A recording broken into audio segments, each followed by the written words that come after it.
What's up, everyone? Welcome to the OU Insider YouTube channel, and welcome back to Quick Slants, a video franchise brought to you by myself, Parker Thune, as well as Jesse Crittenden, taking 10-15 minutes apiece to break down all the pertinent storylines relevant to OU football and the rest of the OU sports world. Today, we're taking a look at the transfer portal, and the Sooners have already made one addition in the spring portal cycle, bringing in wide receiver Brennan Thompson, the speedster out of the Texas Panhandle that was formerly enrolled down on the 40 acres and spent 1 year as a Texas Longhorn. And Jesse, as you think about Thompson coming in, and not just that, but the guys that the Sooners have gradually nudged out the door over the course of the spring: Jaden Davis, Damon Harmon, Jamarian Burt, Cullen Montgomery, Corey Roberson. You look across the board right now for Oklahoma, you look at the numbers and the talent and the depth at each of these positions. Let's start by asking the question, what do you think OU has left to add via the portal? Not only looking at what they've lost, but now that you have those vacancies, who do you think and where do you think OU needs to go to buttress their existing depth and their existing talent at some of these positions? Yeah, and I think if you look at the departures that have already gone out the door, it makes sense where they're at, right? They're primarily on defense. There's a couple of defensive backs that have already hit the door, which goes again to what you and I have talked about before, that the secondary depth, I think, is a lot better this year, and there are some younger guys that I think are really going to push for playing time. So it just makes sense for someone like Jaden Davis. Not going to be much time for him. So I think when you look at that, I still think defensive line is an area where they can still use all the depth and experience they can get through the transfer portal, right? And it's tough because they've added depth there, and you and I have talked about there's a couple of young guys, especially defensive end, that might be pushing for playing time right away. But I think given how much the defensive line struggled last year, how much there is a need for experienced guys to come in and make an impact, I still think defensive line is an area where they could use some help. And I think the offensive line too, just given the two big departures in Wanya Morris and Anton Harrison. I think there were some injuries during the spring. You saw it during the spring game that that offensive line group. I think there's some injuries, and I think depth there is still an issue. So I think both sides of the line of scrimmage, I think, is kind of where I'm looking. Now, I will say this. I wrote about this a little bit yesterday over on OUinsider.com, but interior defensive line is probably my biggest question mark right now for this team moving forward, just because you have great depth, sure, but it doesn't seem like anybody has really separated themselves from the pack. And maybe that changes once fall camp rolls around, but you got a lot of bodies and not a whole lot of studs, as I see it right now. And Jacob Lacey and Devon Sears are guys that have played a ton of football at the P5 level.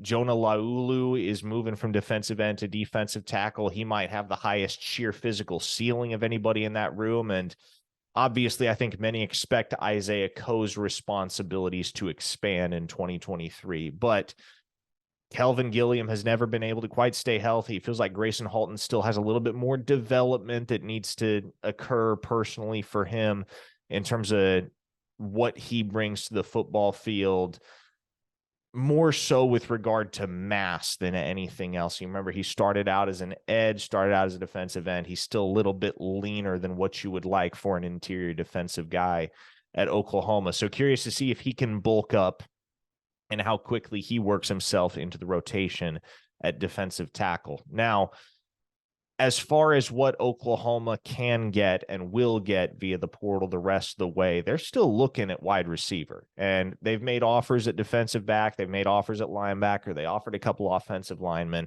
But wide receiver is a position where they're still trying to add at least one more body. And the guy that they seem to be honing in on right now, and who actually is on a visit to Norman as we are recording this, is former Colorado Buffaloes wideout Jordan Tyson. Now, the interesting thing about this situation is that he's got a brother, Jalen, who's also in the basketball transfer portal. And maybe, just maybe, those two have a desire to play together. Now, I don't think, based on what I've heard, it's not a for certain thing that they're a package deal. It's not a 100% guarantee that they play together, but I think naturally when you have two brothers like that, a school that's willing to make a push for both of them and do their best to bring both of them in and be able to set them up as roommates, etc. Just all the things that come with being able to attend college and play sports at the same university with your brother. If that's something that Oklahoma can offer to Jordan and Jalen Tyson, I think that's where Oklahoma becomes a very, very intriguing option for those two. And Jordan Tyson, for his part, was a very productive wide receiver at Colorado. And so when he hit the portal, he was one of those guys that Oklahoma reached out to pretty immediately. So they add Brennan Thompson. Tyson's probably the guy right now, more so than anybody else, the wide receiver room, that if you're not already familiar with the name, you're going to want to get familiar with it. And on the offensive line, I think it's an interesting point of discussion there, Jesse, because I actually don't have a ton of concern about the offensive line. I know the Sooners tried to get Troy Everett.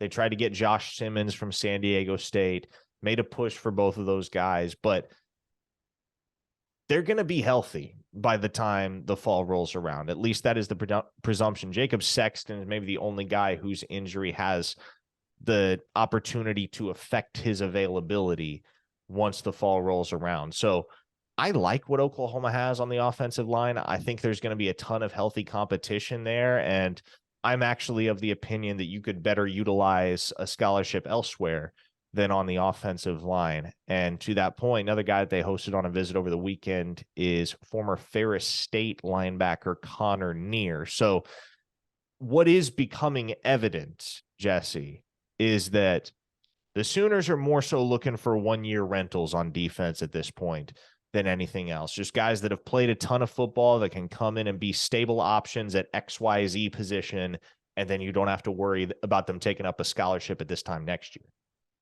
Yeah, really good point. And that's why, I mean, I think, you mentioned they've gone after a couple of linebackers, and I've had a few people mention that to me is, if, is linebacker really a good place to go, especially with some guys that are looking to play linebacker next year for OU. But I think the reality is you're exactly right. I think when you have a 6-7 season like this, Brent Venables, and we've talked about it a million times, they really value experience almost more than any other coaching staff. So I think when you're talking about one-year rentals, I think you can look at the depth or the talent at any position and be confident about it. But I think the reality is that doesn't mean they're not done looking to upgrade that position. And I think linebacker specifically, an area that they didn't have depth last year, that I think struggled to make huge impacts in conference play. I think the reality is you can't really afford to sit back and assume too much. And so I think especially defensively, where I would say linebacker depth is good, I would say defensive back depth is good. But that doesn't mean you can't get better. And yeah, I think you're exactly right. A guy that's a one-year rental that comes in, maybe does something for the younger guys, maybe makes an impact on the field, and then he's out the door in 2024. There's not much downside to that. Let me tell you what I perceive, and you tell me if I'm wrong.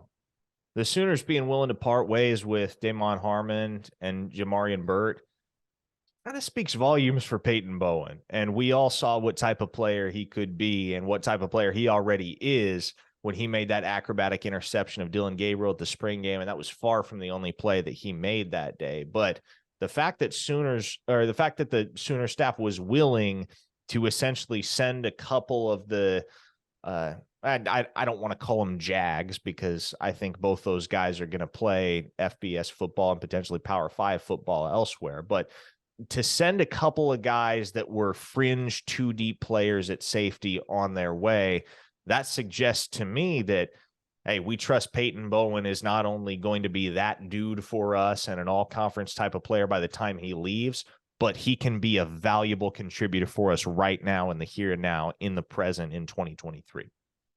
Yeah, it's exactly like you've said. I mean, I think you've said it more than anybody else. How long is it going to be before they just simply can't keep Peyton Bowen off the field any longer? You've said that more than anybody else, and I think you're right. And that's what, again, it's transfer portal stuff. And we've talked about It's not random, and it's never random from a team's perspective either. So I think I think the clues are there that OU is pretty happy with their secondary depth, really happy with some of those young guys. And yeah, how could you not be excited about Peyton Bowen after the spring he had, after the spring game he had? That's the other dynamic too with the transfer portal, right? Is yeah, you want experienced guys, you want guys that have seen time on the field, but also if there's young guys ready to play, you don't want to keep them off the field for no reason, especially if they're ready to go right now. And I think Peyton Bowen might be at the top of that list of young guys who can make an impact right away.